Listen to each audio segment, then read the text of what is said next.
The end of the academic year and the summer months of sunshine usually bring a sense of freedom and the anticipation of holidays. But for the Jewish people, this season is a strange time in the Jewish liturgical calendar. Instead of ease of spirits, this is a dark and sad period in the Jewish year. On Sunday, we will come to the end of a 3-week period of public mourning that lasts from the 17th of Tammuz to Tisha B'Av, the 9th day of the month of Av. Both dates, 3 weeks apart, are connected with the destruction of the temple, the first destroyed by the Babylonians in 586 BCE, and the second destroyed by the Romans in 70 CE. The Mishnah states that a number of calamities took place on these 2 dates, including the breaking of the tablets by Moses and the breaching of the city walls of Jerusalem. These took place on the 17th of Tammuz, according to the Mishnah, while on the 9th of Av, both temples were destroyed. Jerusalem was razed to the ground, and her people went into captivity. The fast of Av, which begins tomorrow night, is a 25-hour fast, lasting from sunset beginning its sunset and concluding after sunset on the following day. According to the Talmud, God preordained the 9th of Av as a day of calamity because of the sin of the spies who went into the land of Israel and brought back an evil report, provoking a major rebellion among the Israelites. As a result, says the Talmud, God declared, "You wept without cause. I will therefore make this an eternal day of mourning for you." And it was then decreed that on the 9th of Av, the temple would be destroyed and the children of Israel would go into exile. As we will hear on our Zoom service tomorrow evening for Tisha B'Av, the eve of Tisha B'Av, the day became a magnet for other tragedies in Jewish history: the Crusades, the expulsion of the Jews from England in 1290 and from Spain in 1492.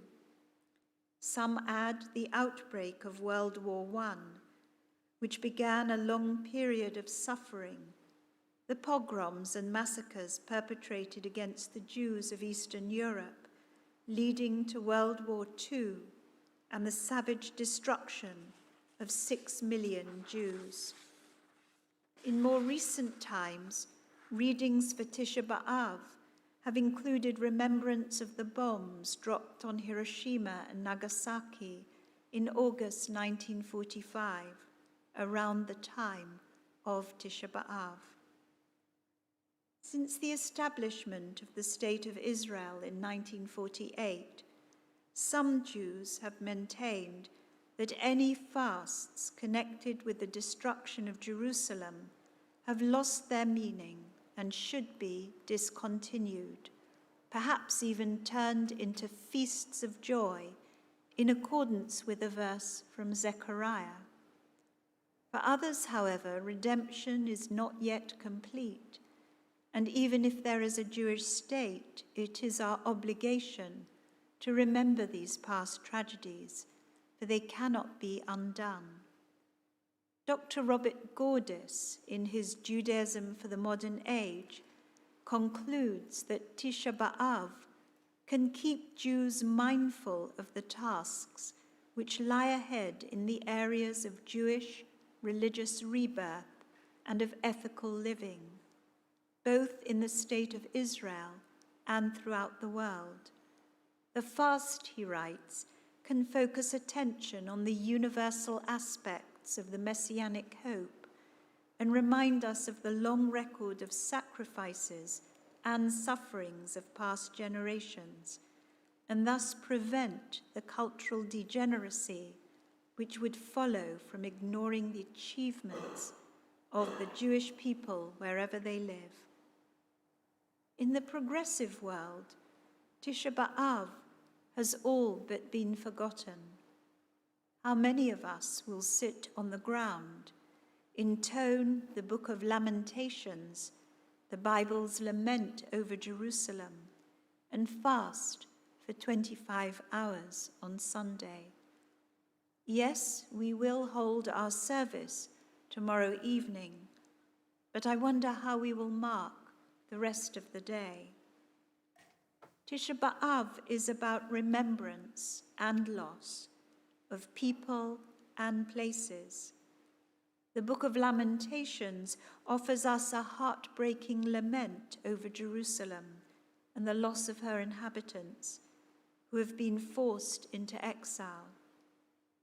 But if Tisha B'Av is to retain its relevance, not only as an elegy over the tragedies of past eras, then we need to ask ourselves, what is it that we lament in today's world?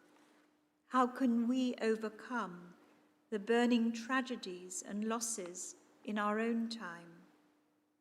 Tisha B'Av, certainly for the generations after the Shoah, is a time of personal reflection on the losses of family and whole communities. It does not replace Yom HaShoah, Holocaust Remembrance Day in April, but for those whose memories are with them daily, perhaps even hourly. The fast is a day of quiet reflection and remembrance of lives that came to an end in cruel and murderous ways. For some, tomorrow night's service will be a chance to reflect on the deaths of loved ones and all those who have died over this past year on account of COVID or for other reasons. Those losses remain painful and raw, and I know that there are families who are still waiting for proper memorials to honor their dead. Lamentations mourns the loss of a whole population from Jerusalem. Her infants have gone into captivity, her maidens and youths with them, and her priests and elders have perished in the city as they search for food to keep themselves alive.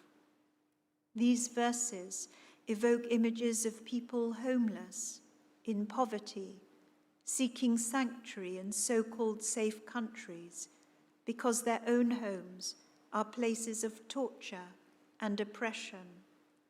Unaccompanied children in search of safety, young men, women, and children at the mercy of ruthless traffickers, taking their lives into their hands as they cross treacherous waters in flimsy boats, and authorities with no shame, criminalizing acts of desperation among those with nowhere to go.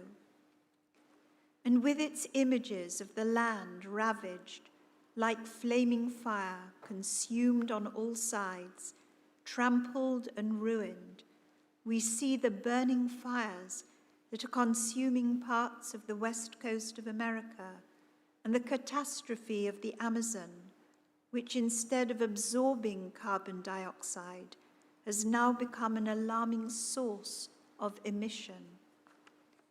We may not be able to accept the theology of Lamentations, which regards destruction and exile as divine punishment on a people who have sinned, and God as a lurking bear, a lion in hiding, who has forced the people off their way and mangled them.